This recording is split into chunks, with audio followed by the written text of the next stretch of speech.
ఏ ఆచరణ భగవదారాధన కానీ ధర్మాచరణ కానీ దీనికి సంబంధించిన ఏ విషయాన్నైనా కూడా మనకి చెప్పవలసినటువంటి ప్రమాణాలు 3.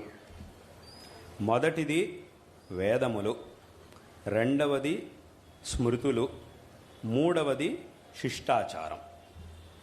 ఈ 3 ఏ మార్గాన్నైతే మనకి చెప్తున్నాయో, ఏ ఆరాధననైతే చెయ్యమంటున్నాయో వాట్లని మాత్రమే మనం చెయ్యాలి. ఏతద్వ్యతిరిక్తంగా ఎవరో ఒకళ్ళు మొదలుపెట్టినటువంటిది ఏదైతే ఉంటుందో దాన్ని ఆరాధించడం అనేది, దాన్ని చేయడం అనేది తప్పు. అది స్పష్టంగా ఇందులో ఏమాత్రం సందేహం లేదు. అంటే ఏమిటి 3 ప్రమాణాలు అనంటే, మొట్టమొదటిది వేదములు చెప్పాలి. ఇప్పుడు ఇలా ఒక ప్రశ్న వస్తుంది, ఏమిటంటే వేదముల్లో అన్నీ కనపడట్లేదు కదా, ఇప్పుడు ఉన్నటువంటి వేదముల్లో మనకు అన్నీ కనపడట్లేదు కదా, కాబట్టి వేదముల్లో ఇవి లేవు కదా అనంటే అందుకే స్మృతులు వచ్చాయి.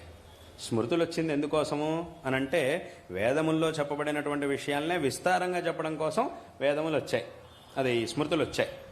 అంటే అక్కడికి ఏమైంది, అందుకే శాస్త్రంలో ప్రసిద్ధమైనటువంటి ఒక మాట, ఇతిహాస పురాణాభ్యాం వేదం సముపబృంహయేత్ అని ఒక మాట ఉంది.